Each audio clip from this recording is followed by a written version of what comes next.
6 months అయింది government, Congress government వచ్చేసరి. ఇప్పుడు ఈ పరిపాలన ఎట్లుందని మీరు అనుకుంటున్నారు? మొన్నటి ఎంపీ ఎలక్షన్స్కి ముందు దీన్ని రెఫరెండంగా భావించాలి అని రేవంత్ రెడ్డి ఎలక్షన్లోకి వెళ్ళిండు. 8 సీట్లు ఇచ్చారు, దాదాపు 9 సీట్లో వీళ్ళు ఓడిపోయారు. సో ఇది ఎట్లా అంటే గవర్నమెంట్ పాలన ఎట్లుందని మీరు అనుకుంటున్నారు? మీకు రాజకీయాల్లో కేసీఆర్ గారు ఎందుకు ఓడిపోయాడు? సపోజ్ ప్రశ్న అడిగారు అనుకోండి. ఆయన స్టైల్ వలన, ఆయన పరిపాలించిన పద్ధతి వలన, ఆయన ఈగో వలన, ఆయన ఎవరితో మాట్లాడకపోవడం వలన, సమాజంలో భిన్న వర్గాలను కన్సల్ట్ చేయకపోవడం వలన ఆయన ఓడిపోయాడు. ఓడిపోయాడంటే వచ్చే ప్రభుత్వం ఎట్లా ఉంటుందంటే ఇవి మనం తప్పులు చేయకూడదు, ఈ తప్పులు మనం చేస్తే ప్రజలు ఓడగొడతారు. అదైతే ఏ రాజకీయ పార్టీ కొంచెము జ్ఞానమున్న పార్టీ నేర్చుకుంటారు. కనుక ఆయనలాగా ఉండకూడదు. ఆయనలాగా ఉండకూడదంటే ఏం చేస్తారు? అందరితో మాట్లాడాలి, అందరినీ కలుపుకపోవాలి, మినిస్టర్స్కు కొంత ఫ్రీడమ్ ఇవ్వాలి, తర్వాత ప్రజలతో నిరంతరంగా మాట్లాడాలి అని ఒక స్టైల్, ఆ దానికి ఆపోజిట్ స్టైల్ వస్తుంది. కనుక ఇప్పుడు రేవంత్ రెడ్డి వర్కింగ్ స్టైల్లో జనాన్ని పిలిచి మాట్లాడుతున్నాడు, సమస్యలకు స్పందిస్తున్నారు. తర్వాత అది ఆయన ఎవరైనా వెళ్తే సలహాలు ఎవరైనా చెప్తే మేము తప్పకుండా దాన్ని పరిశీలిస్తామంటున్నాడు. కనుక వర్కింగ్ స్టైల్లో మార్పు వచ్చింది. ఆ ప్రగతి భవన్ దాన్ని కూడా ఒక సింబాలికే కావచ్చు, కానీ ప్రజలు తమ కష్టాలు చెప్పుకోవడానికి, సమస్యలు ఉంటే ప్రభుత్వం దృష్టికి వచ్చాయి అనడానికి వాళ్ళ దగ్గర నుంచి అప్లికేషన్స్ అని తీసుకుంటున్నారు. అది కూడా ప్రజల్లో ఒక రిలీఫే. ఎక్కడ పోవాలంటే సరే చీఫ్ మినిస్టర్ దగ్గరికి పోయి చెప్పుదాం, దృష్టికి తీసుకొద్దామని ఉంటుంది. వాళ్ళకు పెద్ద లిమిటేషన్ ఎక్కడ వచ్చిందంటే చేసిన వాగ్దానాలు ఏవైతున్నాయో దానికి సరిపోయిన ఆర్థిక వనరులు ఉన్నాయా లేదా అని కాకుండా, ఎన్నికల్లో మనం ఈ వాగ్దానాలు చేయకపోతే మనము గెలిచేట్టు లేదని వాళ్ళు ఈ వాగ్దానాలు చేశారు. కేసీఆర్ కూడా అలాంటి వాగ్దానాలు చేశాడు. చేసిన మేరకు కొన్నిటిని అమలు చేయడం కొరకని ఆయన అప్పులు చేశాడు, భూములు అమ్మాడు. లేకపోతే మన సర్ప్లస్ బడ్జెట్ అవుతున్న స్టేట్. కానీ చాలా ఇచ్చే వేగంగా అభివృద్ధి చేయాలని, అది చేయాలి ఇది చేయాలని ఆయన ఒక 6 లక్షల కోట్ల దాకా అప్పులు చేశాడు. అప్పుల్లో పడ్డటువంటి ఆయనేమో సర్ప్లస్ బడ్జెట్ ఉన్నప్పుడు ముఖ్యమంత్రి అయ్యాడు. ఇప్పుడు డెఫిసిట్ బడ్జెట్ ఉన్నప్పుడు వీళ్ళు అధికారం వచ్చింది.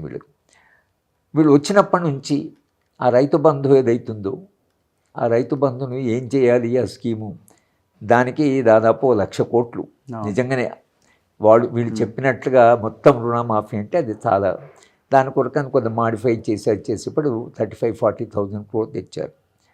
కానీ బడ్జెట్ ఎలా ఉందంటే కొన్ని కమిట్మెంట్స్ను వెనక్కి తీసుకోవడానికి రాదు. టీచర్స్ ఉన్నారు,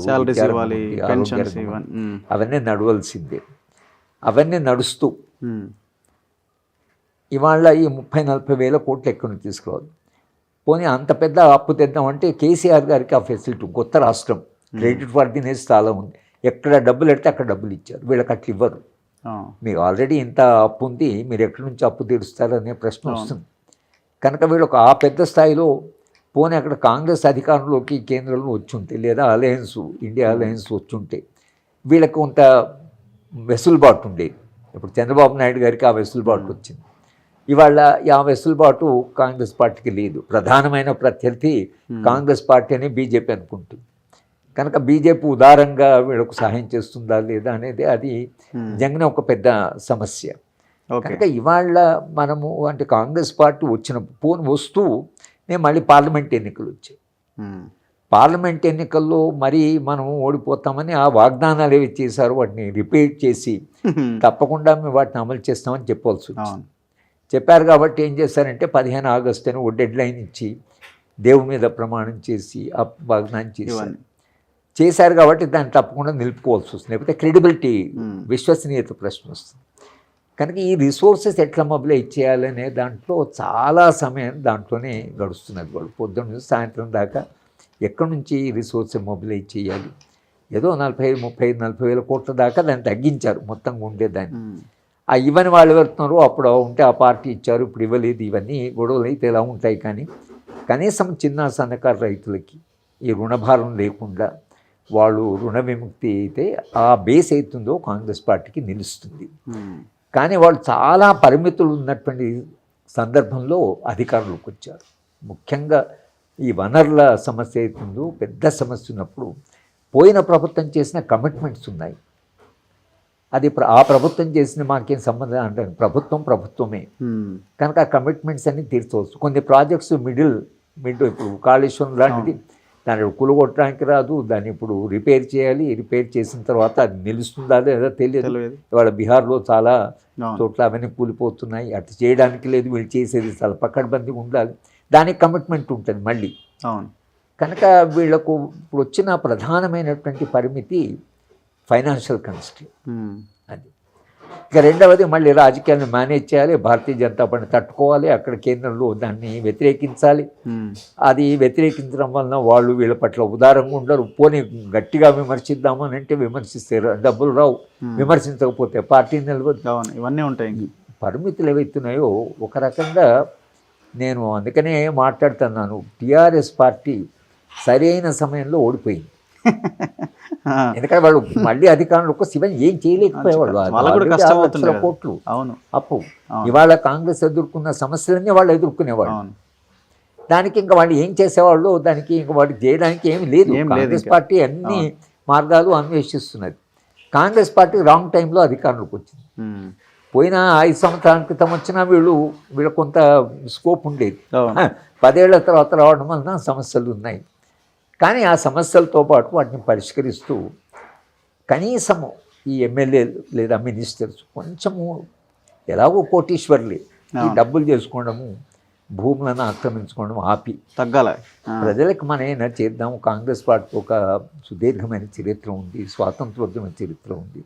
ఆ స్ఫూర్తితో మనం ఏమైనా చేద్దాం అనేటువంటి రాజకీయ నిర్ణయం అటువంటి ఏమన్నా చేయగలరా, చేస్తారనే అటువంటి నమ్మకం నాకు కష్టమే. కొంచెం ఒకవేళ చేయగలిగితే మినిస్టర్స్ అందరూ కూడా కాస్త ఆనెస్ట్గా పర్సనల్గా ఎలాగో సమాజం వాళ్ళకి కావాల్సిన ఫెసిలిటీస్ అని ఇచ్చారు. ఇల్లు ఇచ్చారు, కార్లు ఇచ్చారు, మనుషుల్ని ఇచ్చారు, కొంచెం సేపు యంత్రాంగాన్ని ఇచ్చారు. అన్నీ ఇచ్చిన తర్వాత కూడా మీరు అది ఆపి ప్రజలకి ఏమని చేద్దాం, నిరంతరంగా ప్రజల కొరకు కష్టపడితే ప్రజలు సరే ఈ నాయకులు మనం పట్టించుకుంటున్నారు, మన సమస్యలను పరిష్కరిస్తారు అనేటువంటి విశ్వాసాన్ని కలిగించగలిగితే కాంగ్రెస్ పార్టీ నిలుస్తుంది. కానీ ఆ క్యారెక్టరు అట్లా నిలుపుకోవడానికి వచ్చిన వాళ్ళు అందరూ నిజానికి వాళ్ళు ప్రజలకి ఏమైనా చేద్దాం, మన కాంగ్రెస్ పార్టీ కదా, గాంధీ గారు నెహ్రూ గారు ఉన్న పార్టీ కదా, ఆ ఇన్స్పిరేషను ఉందా లేదా మనకు తెలియదు. ఎందుకంటే భిన్న పార్టీల నుంచే వస్తున్నారు. అటువంటి పాలన ఇవ్వగలిగితే, అటువంటి పాలన ఇవ్వగలరు అనేటువంటి విశ్వాసము మనకు పూర్తిగా కలగడం లేదు. కానీ అటువంటి గవర్నెన్స్ ఇవ్వగలిగితే డెఫినెట్గా కాంగ్రెస్ పార్టీకి కొంత కాకుండా కొంత బలం ఉంటుంది. కానీ అది చేయాలి లేదనేది చరిత్ర వాళ్ళు ఎదుర్కొంటున్నటువంటి ఒక సవాలు కాంగ్రెస్ పార్టీ. మనలాంటి వాళ్ళు ఏం చెప్పినా, ముఖ్యమంత్రి కలిసినా, ఎవరు చెప్పినా, మినిస్టర్లు కలిసినా కొంచెం మంచి పాలన ఇవ్వండి, ప్రజల్ని కాస్త ప్రేమించి పాలించండి. అది అంటే కాంగ్రెస్ పాలన ఎలా ఉండాలి, ఎలా ఉంది అనడానికి ఇంకా వాళ్ళకు 6 నెలల సమయమైంది. మధ్యన ఎన్నికలు వచ్చాయి, 1.5 నెలల ఎలక్షన్ కోడ్లో పోయింది. అప్పుడేమి చేయడానికి వీలు లేకుండింది. ఇప్పుడు వాళ్ళకు కొంత వెసులుబాటు ఉంది. ఏం చేస్తారు అనేది మనము చూడాలి.